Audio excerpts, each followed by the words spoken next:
So this isn't your atypical versus video.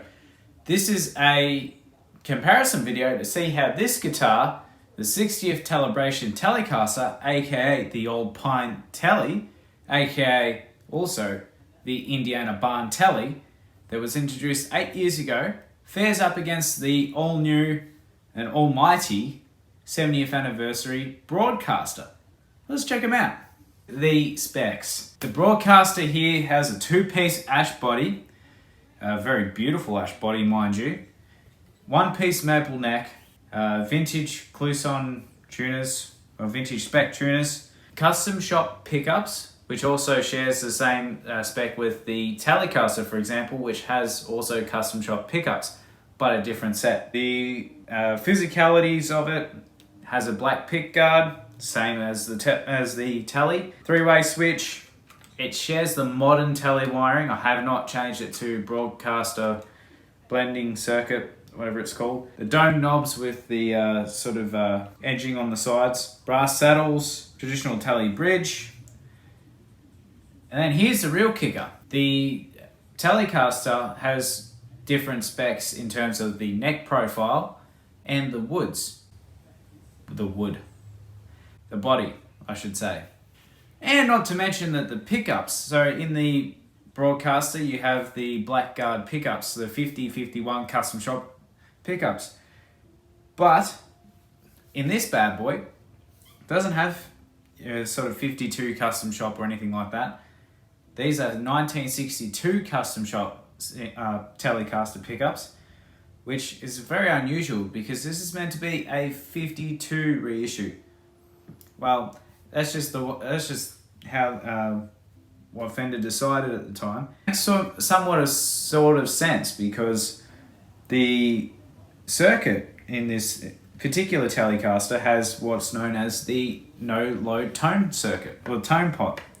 So what happens is that it clicks and then it engages and turns on, and then that way you have your tone circuit. Once you turn it all the way up here to a click, you end up hearing, well, it ends up turning off the tone circuit and basically doing what most guitarists are now doing and just eliminating the tone circuit. And it brings out a lot more trebles, a lot more of the natural tones of the pickup. So I guess what Fender were trying to do there was have more of a later era design pickup, which, as we have now sort of noticed, that the 60s pickups are a little more higher output than your 50s pickups. So in saying that, I think that Fender have sort of done that so that they can get a little bit more, or get a little bit more of a frequency range around picking up more bass and more mud.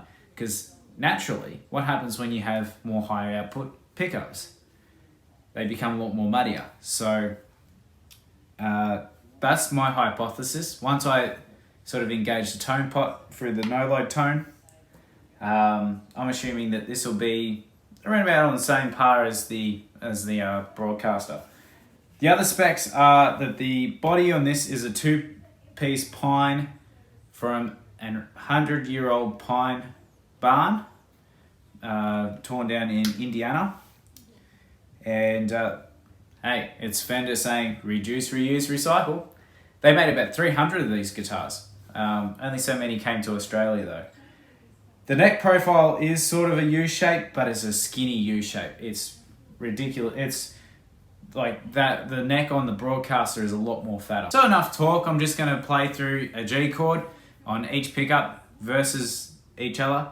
And I'll let you guys decide which one you might prefer.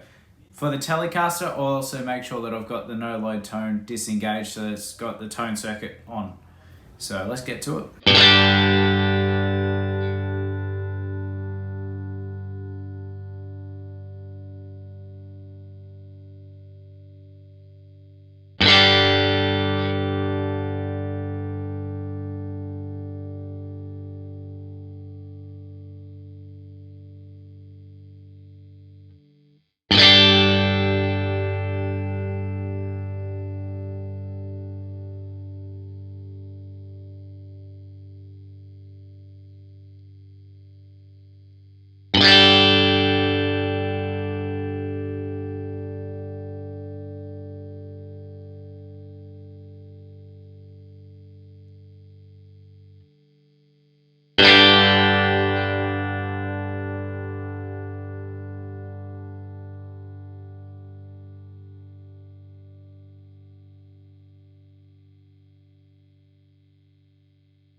thanks so much, guys, for watching again. No jams or anything like that. Just wanted to show you guys just the pure straight output of these guitars. Just something a little bit different, and hopefully you guys liked it. I will say that they're both completely different guitars. The Telecaster is a bit of more of an insight on sort of how Fender was sort of making their reissues back in when I have to look on the names, from 51 through to 2011 was marking 60 years of the Telecaster. So back in 2011, how they were sort of building or applying the lacquer, for example, onto both the necks in comparison over an 8-year period.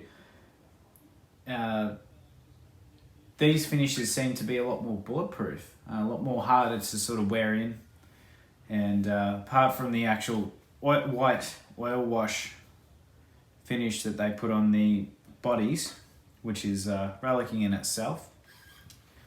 Meanwhile, on the neck of the Broadcaster, there's actual checking that's happening on the lacquer already. I'm already seeing little cracks developing because of the wood, obviously either shrinking or, it might have just happened during transport, during shipping from America to here in Australia, and then being stored away, because I was actually paying it off in lay-by, is what we call it, or pay away, or stow away and pay it off, basically. Not sure what anyone else calls it in other parts of the world, but the body is completely untouched. It's like there's not a sign of any cracking in the lacquer.